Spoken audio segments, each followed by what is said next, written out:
The autumn wind cut through the small farming town of Cedar Ridge, Nebraska, carrying with it the scent of dying leaves and the bitter promise of a harsh winter ahead. Sarah Mitchell pulled her threadbare shawl tighter around her shoulders as she stood on the porch of her weathered farmhouse, watching her 8-year-old son, Tommy, chase their old rooster around the yard. The boy's laughter echoed across the empty fields, a sound that both warmed and broke her heart in equal measure. It had been 14 months since James died in that farming accident. 14 months of struggling to keep food on the table and a roof over their heads. The bank notices piled up on her kitchen table like autumn leaves, each one more threatening than the last. Sarah worked double shifts at the local diner, her hands raw from washing dishes and serving coffee to truckers passing through town. But it wasn't enough. It was never enough. "Mama, look," Tommy called out, his blonde hair catching the late afternoon sun as he held up a handful of colorful leaves. "I found the prettiest ones for you." Sarah forced a smile, her heart aching as she watched her son's innocent joy. He had no idea how desperate their situation had become. How could she tell him that they might lose their home, the only home he'd ever known? The sound of gravel crunching under tires drew her attention to the dirt road. A black sedan approached, slowly, deliberately, like a predator stalking its prey. Sarah's stomach dropped. She recognized that car. Marcus Thornfield. Thornfield stepped out of the vehicle with the calculated grace of a man who had never known true hardship.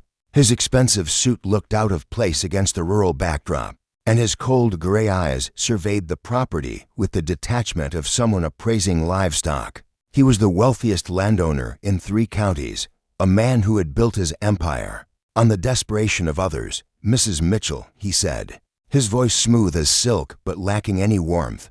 "I trust you received my messages." Sarah's hands trembled as she descended the porch steps. "Mr. Thornfield, I just need a little more time. The harvest didn't yield what we hoped." "But next season," Thornfield interrupted, pulling out a leather portfolio. "Mrs. Mitchell, your husband borrowed $15,000 from me 2 years ago. With interest, that debt now stands at $22,000. I've been more than patient." Tommy had stopped playing and now stood uncertainly near the chicken coop.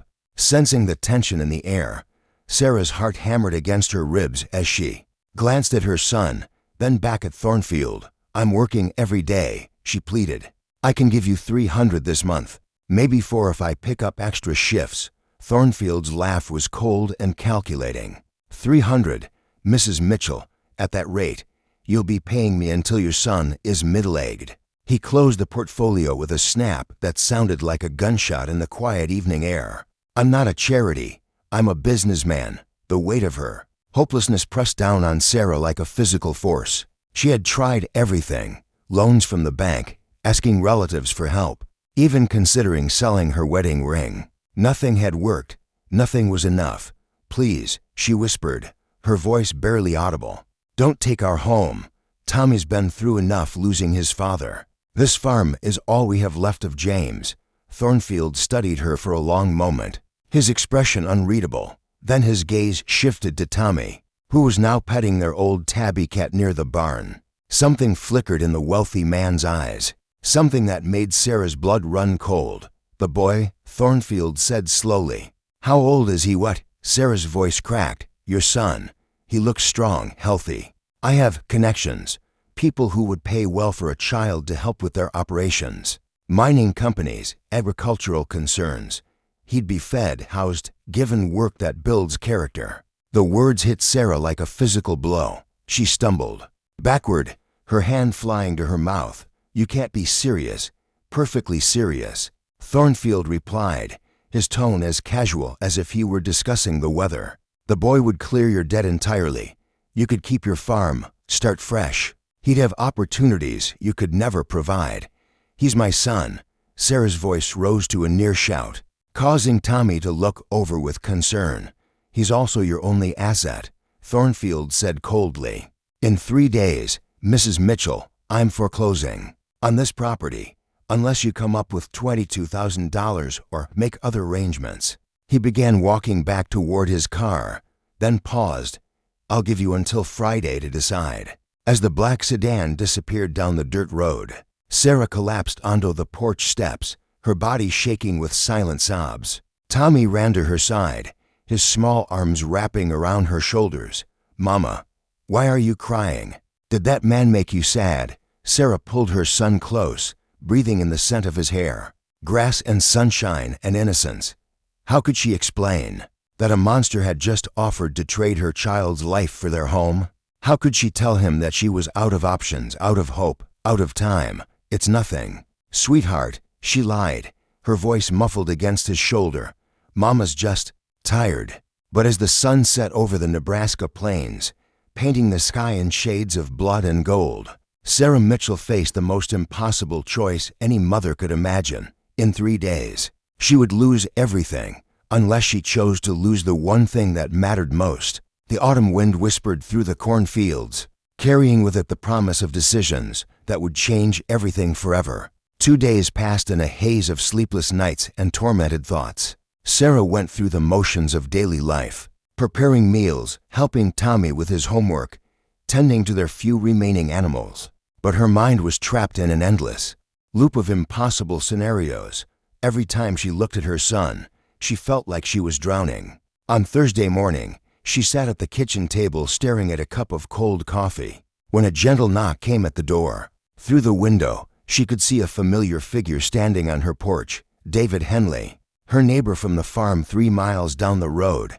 David was a quiet man in his early 40s, someone who kept to himself since his wife passed away from cancer 5 years ago. He had a pronounced limp from a childhood accident that had left his right leg shorter than his left, and he walked with a handmade wooden cane that he'd carved himself. Despite his disability, he somehow managed to run one of the most successful small farms in the county. "Morning, Sarah," David said when she opened the door. His weathered face showed genuine concern, and his brown eyes held a kindness that Sarah had almost forgotten existed in the world. "Hope I'm not bothering you." "Not at all, David.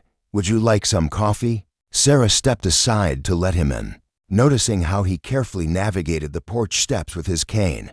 "That'd be nice." "Thank you." David settled into one of the kitchen chairs, his calloused hands resting on the worn wooden table. "I heard Thornfield paid you a visit the other day." Sarah's hands stilled as she poured the coffee. In a small town like Cedar Ridge, news traveled fast. "Word gets around, doesn't it, Sarah?" "I know it's not my place to pry," but David accepted the steaming mug gratefully. "If you need help, all you have to do is ask." The simple kindness in his voice nearly broke her composure. Sarah sat down across from him, her own hands wrapped around her mug for warmth. "I'm afraid it's beyond help at this point, David. The debt is too large, and I'm out of options." David was quiet for a long moment, his eyes studying her face. "How much does he want?" $22,000. The number felt like poison on her tongue. David's jaw tightened. "That's blood money. Your husband borrowed 15 at most." "Interest," Sarah said bitterly. "Apparently James signed papers that gave Thornfield the right to set his own rates. And if you can't pay..."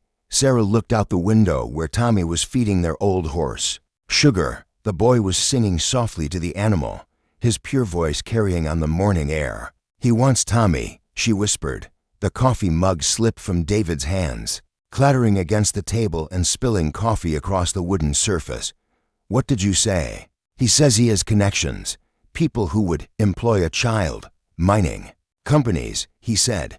"Agricultural concerns." Sarah's voice broke. "He claims Tommy would be fed and housed, that it would clear the debt entirely." David's face went white, then flushed with anger. "That's not employment, Sarah. That's human trafficking. It's slavery." "I know what it is," Sarah snapped, then immediately softened. "I'm sorry. I don't know what to do. Tomorrow is Friday." David stood abruptly, his cane clicking against the floor as he began pacing the small kitchen. "There has to be another way. What about the bank? Family. The bank won't touch me. James's brother lives in California, but he made it clear after the funeral that he couldn't help financially." Sarah wiped tears from her eyes. "David, I've exhausted every option. I've swallowed my pride and begged everyone I can think of." "What about the authorities? The police?" Sarah laughed bitterly. "Thornfield owns half the county, including the sheriff. Besides, technically, he's offering to pay off a legal debt in exchange for employment opportunities. He's too smart to make it sound like what it really is. David stopped pacing and looked directly at her. You can't seriously be considering this. I'm not considering anything. Sarah's voice rose, causing Tommy to look toward the house with concern. She lowered her voice. But what choice do I have? If I don't give Thornfield what he wants, we lose the farm anyway, and Tommy and I end up homeless, at least this way. He survives. David's voice was incredulous. Sarah, children who disappear into those kinds of operations don't survive. They're worked to death in mines or sweatshops, or worse. You'd never see him again. The brutal truth of his words hit Sarah like a physical blow.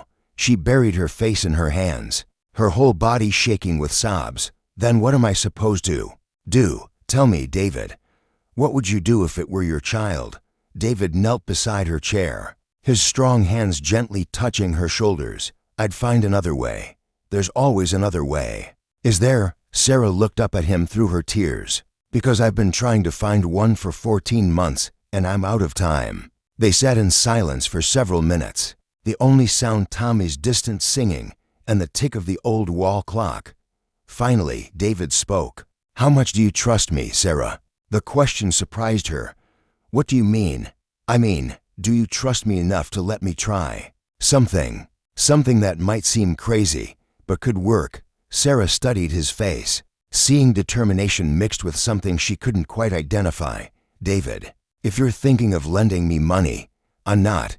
He interrupted.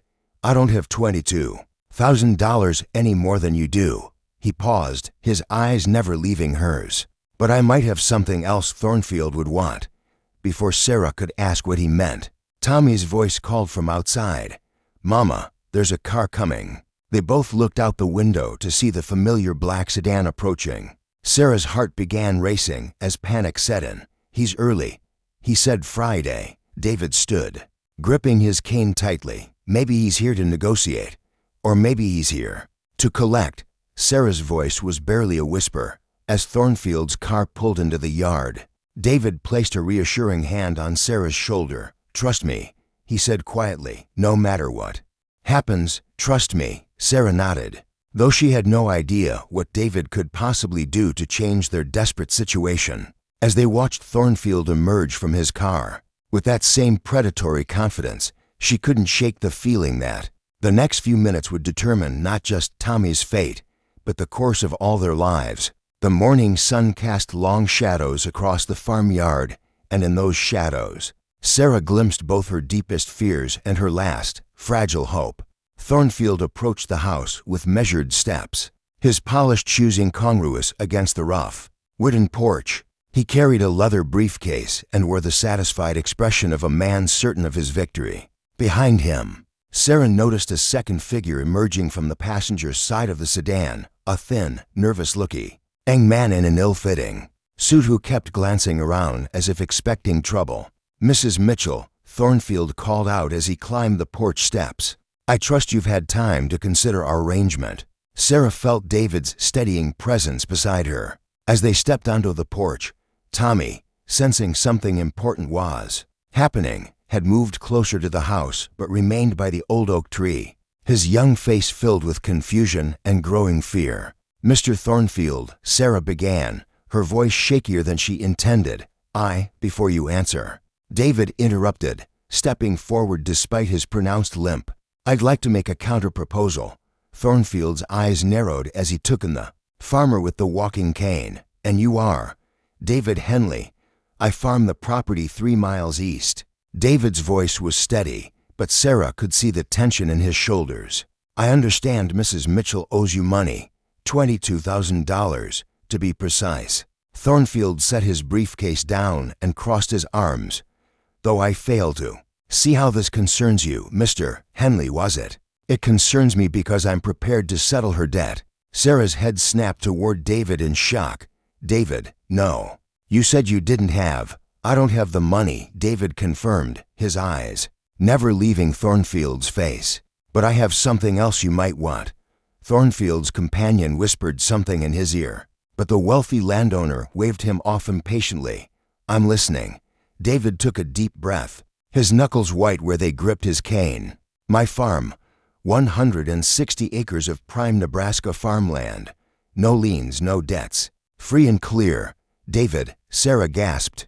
You can't, it's worth at least $30,000, David continued, ignoring Sarah's protest. More than enough to cover what she owes you. Thornfield studied David with new interest, like a predator evaluating unexpected prey. Your farm, you say, and what would you want in return? Sarah keeps her home and her son. The debt is forgiven. Everyone walks away. The wealthy man laughed, but there was no humor in it. Mr. Henley, while I appreciate the gesture, I'm not in the real estate business. I have specific requirements that your farm wouldn't fulfill. What kind of requirements? David's voice was carefully controlled. Thornfield glanced toward Tommy, who was now clutching the old oak tree as if it could protect him from the adult conversation he didn't understand. Let's just say I have associates who prefer more portable assets. The implication hung in the air like a poison cloud. Sarah felt sick, but David's expression hardened with determination. Then take me instead. The words fell into the morning, air like stones into still water, creating ripples of shock that seemed to reach everyone present. Sarah stared at David in horror, while Thornfield's eyebrows rose in genuine surprise. I beg your pardon, Thornfield said. David stepped closer, his limp more pronounced under stress, but his voice growing stronger. You want someone to work for your associates? Someone who can follow orders and won't cause trouble. Take me, David. No. Sarah grabbed his arm. You don't know what you're saying. I know exactly what I'm saying. David's brown eyes were calm, resolved. I'm 42 years old. I've lived my life. I don't have family depending on me. He looked at Tommy, then back at Thornfield.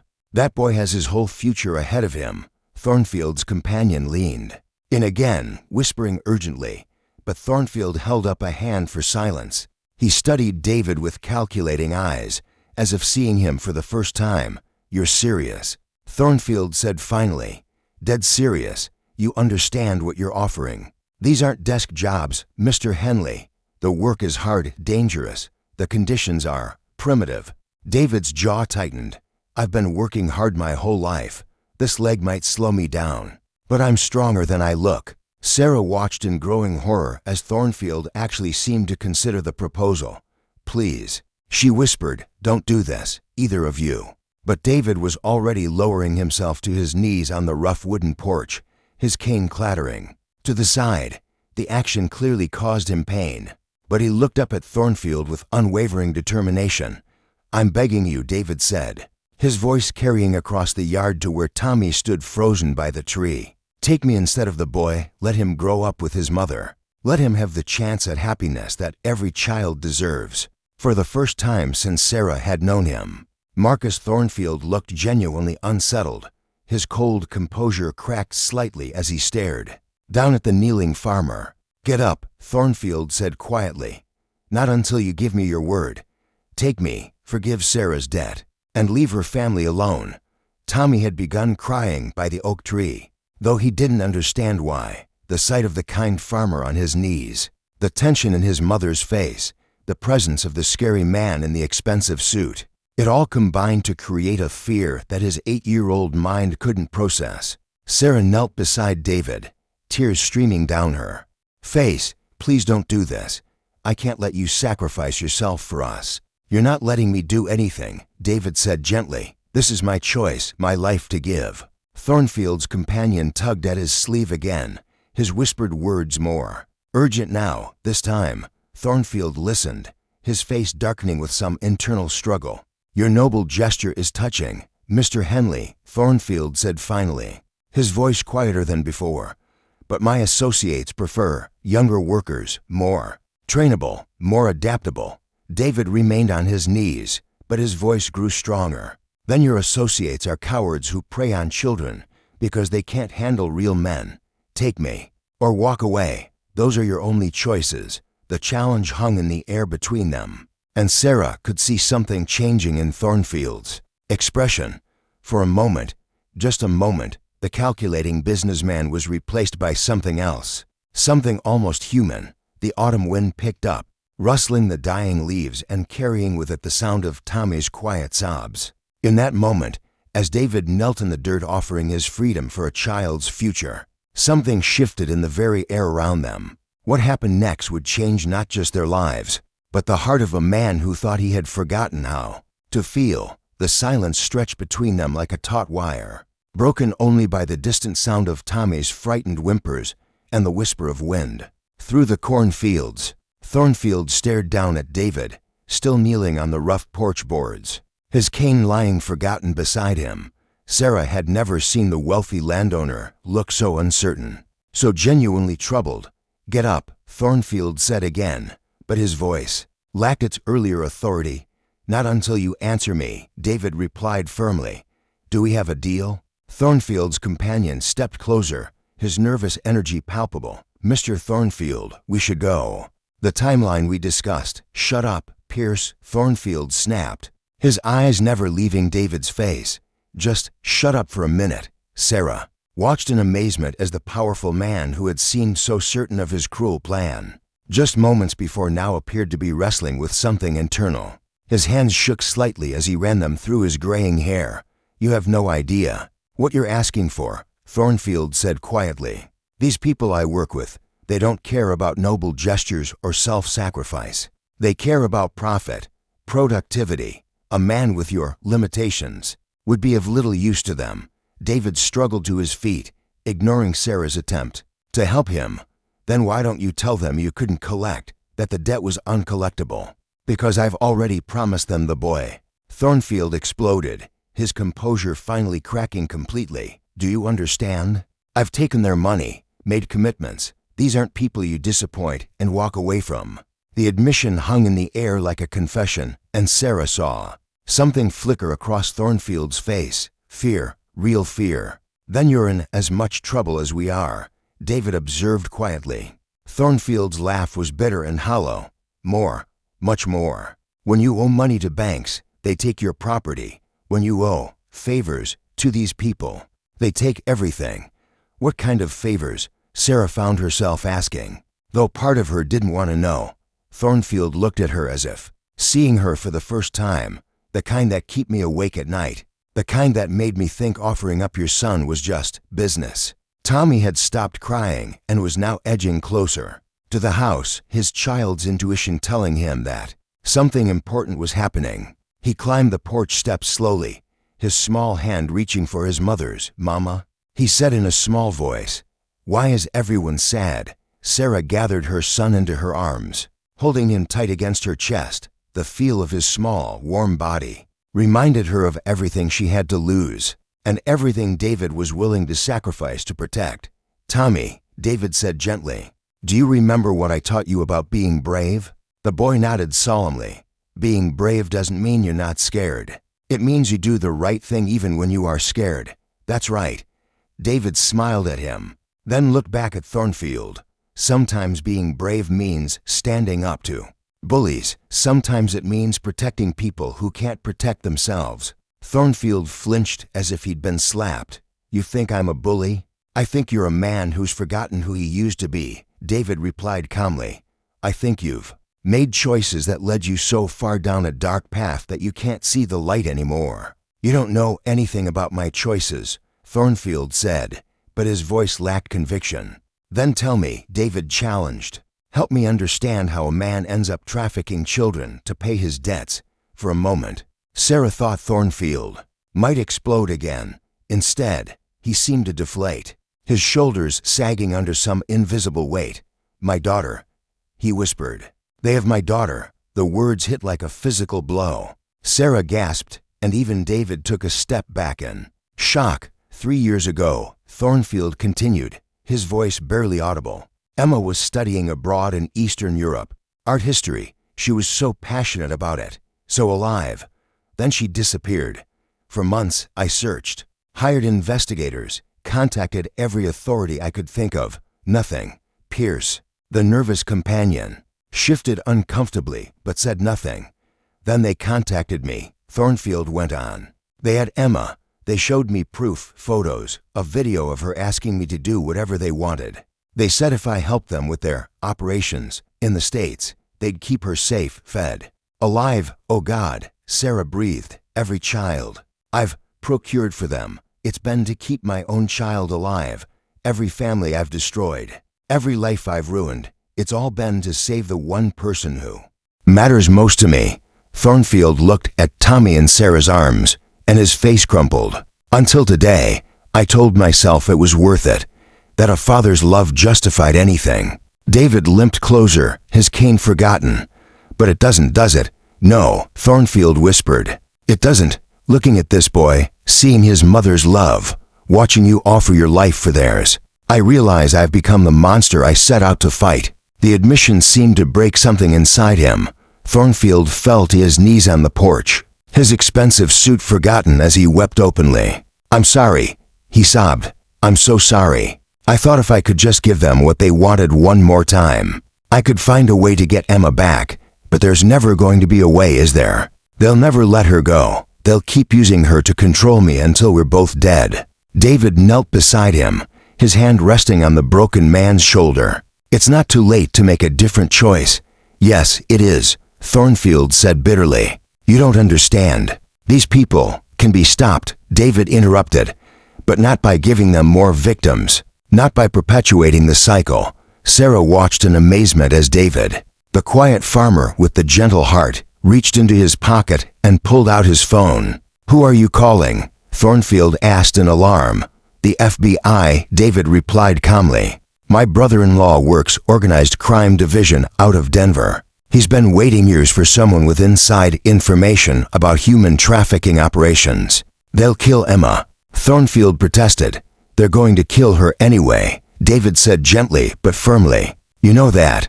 But if we move fast, if you help them, there's a chance we can save her and countless others. For a long moment, Thornfield stared at the phone in David's hand. Then, slowly, he nodded. My name is Marcus Thornfield, he said when David connected the call, and I need to report a human trafficking operation.